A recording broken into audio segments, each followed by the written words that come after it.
जय श्री राम दोस्तों।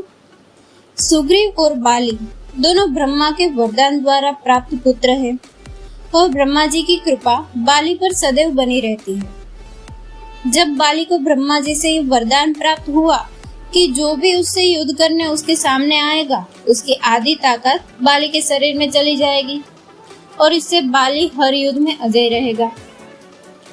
बाली को अपने बल पर बड़ा घमंड था। उसका घमंड तब और भी बढ़ गया जब उसने करीब करीब तीनों लोकों पर विजय पाए हुए रावण से युद्ध किया।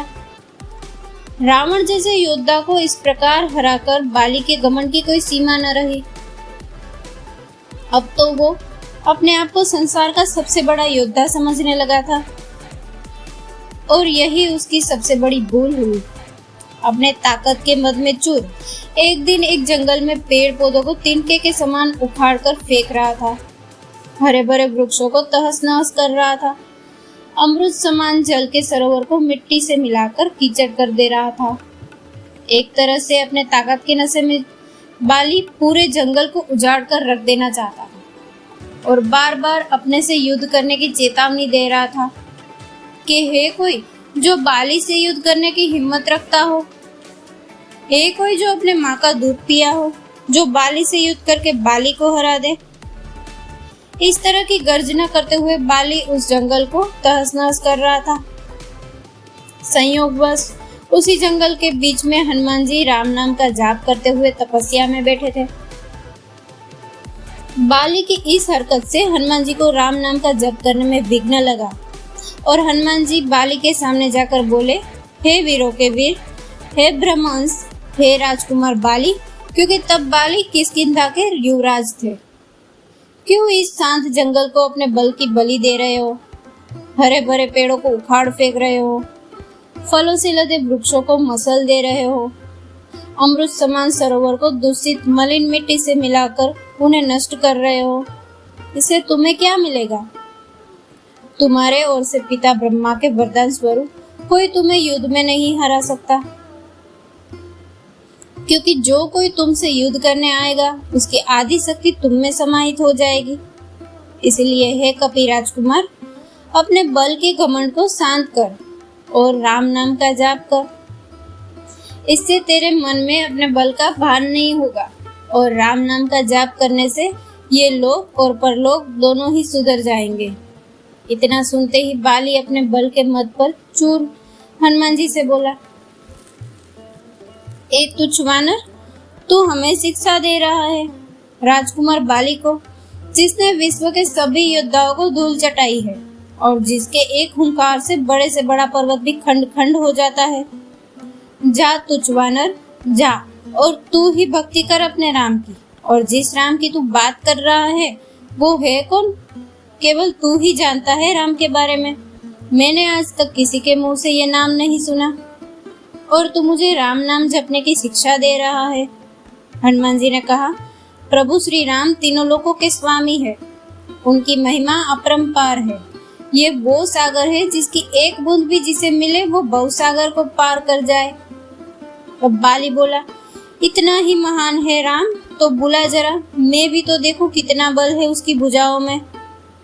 बाली को भगवान राम के विरुद्ध ऐसे कटु वचन हनुमान जी को क्रोध दिलाने के लिए पर्याप्त थे।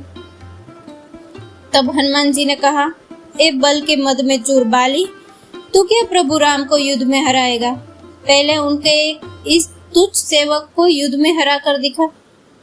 बाली बोला, तब ठीक है, कल के कल नगर के बीचों बीच तेरा और मेरा युद्ध होगा।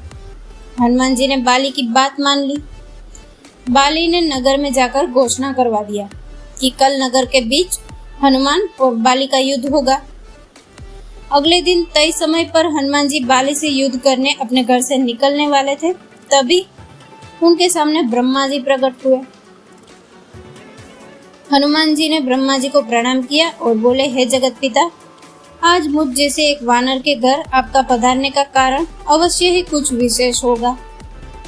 ब्रह्मा जी बोले, हे अंजनी सूत, हे शिवांश, हे पवन पुत्र, हे राम भक्त हनुमान, मेरे पुत्र बाली को उसकी उद्दंडता के लिए क्षमा कर दो और युद्ध के लिए न जाओ। हनुमान जी ने कहा, हे प्रभु, बाली ने मेरे बारे में कहा होता तो मैं उसे क्षमा कर देता, परंतु उसने मेरे आराध्य श्री राम के बारे में कहा है, जिसे मैं सहन नहीं कर सकता। बाली ने मुझे युद्ध के लिए चुनौती दी है, जिसे मुझे स्वीकार करना ही होगा, अन्यथा सारे विश्व में ये बात कही जाएगी कि हनुमान कायर है, जो ललकारने पर युद्ध करने इसीलिए नहीं जाता है क्योंकि एक बलवान योद्धा उसे ललकार कर रहा है। तब कुछ सोचकर ब्रह्मा जी ने कहा, ठीक है हनुमान जी, पर आप अपने साथ अपनी समस्त शक्तियों को साथ न लेकर जाएं, केवल 10वां भाग का बल लेकर जाएं। बाकी बल को योग द्वारा अपने आराध्य के चरणों में रख दे तथा युद्ध से आने के उपरांत फिर से उन्हें ग्रहण कर ले। हनुमान जी ने ब्रह्मा जी का मान रखते हुए वैसे ही किया और बाली से युद्ध करने घर से निकल गए। बाली नगर के बीच में एक जगह को अखाड़े में बदल दिया था और हनुमान जी से युद्ध करने को व्याकुल होकर बार बार हनुमान जी को ललकार कर रहा था। पूरा नगर इस अद्भुत और 2 महायोद्धाओं के युद्ध को देखने के लिए जमा था। हनुमान जी जैसे ही युद्ध स्थल पर पहुंचे, बाली ने हनुमान को अखाड़े में आने के लिए ललकारा। ललकार सुनकर जैसे ही हनुमान जी के पांव अखाड़े में रखा, उनकी आधी शक्ति बाली में चली गई। बाली में जैसे ही हनुमान जी की आधी शक्ति समाई, बाली के शरीर में बदलाव आने लगे। उसके शरीर में ताकत का सैलाब आ गया। बाली का शरीर बल के प्रभाव से फूलने लगा। बाली को कुछ समझ नहीं आ रहा था। तभी ब्रह्मा जी बाली के पास प्रकट हुए और बाली को कहा, पुत्र, जितना जल्दी हो सके यहाँ से दूर, अति दूर चले जाओ। बाली को कुछ इस समय कुछ समझ नहीं आ रहा था। उसने ब्रह्मा जी की बात को सुना और सरपट दौड़ लगा दी। 100 मील से ज्यादा दौड़ने के बाद बाली थक कर गिर गया। कुछ देर बाद जब होश आया तो अपने सामने ब्रह्मा जी को देखकर बोला, ये सब क्या है? हनुमान से युद्ध करने से पहले मेरा शरीर का फटने की हद तक फूलना, फिर आपका वहां अचानक आना और ये कहना कि वहां से जितना दूर हो सके चले जाओ। मुझे कुछ समझ नहीं आया। तब ब्रह्मा जी बोले, पुत्र, जब तुम्हारे सामने हनुमान जी आए तो उनका आधा बल तुम में समा गया, तब तुम्हें कैसा लगा? बाली बोला, मुझे ऐसा लगा जैसे मेरे शरीर में शक्ति की सागर लहर ले रहा हो। ऐसे लगा जैसे इस समस्त संसार में मेरे तेज का सामना कोई नहीं कर सकता, पर साथ ही साथ ऐसा लग रहा था जैसे मेरा शरीर अभी अभी फट पड़ेगा। तब ब्रह्मा जी बोले, बाली, मैंने हनुमान जी को उनके बल का केवल 10वां भाग ही लेकर तुमसे युद्ध करने को कहा था, पर तुम तो उनके 10वें भाग के आधे बल को भी नहीं संभाल सके। सोचो, यदि हनुमान जी अपने समस्त बल के साथ तुमसे युद्ध करने आते तो उनके आधे बल से तुम उसी समय फट जाते। इतना सुनकर बाली पसीना पसीना हो गया और कुछ देर सोचकर बोला, प्रभु, यदि हनुमान जी के पास इतनी शक्तियां हैं तो वे इसका उपयोग कहाँ करेंगे? ब्रह्मा जी ने कहा, हनुमान जी कभी भी अपने पूरे बल का प्रयोग नहीं कर पाएंगे, क्योंकि ये पूरी सृष्टि भी उनके बल के 10वें भाग को नहीं सहन कर सकती।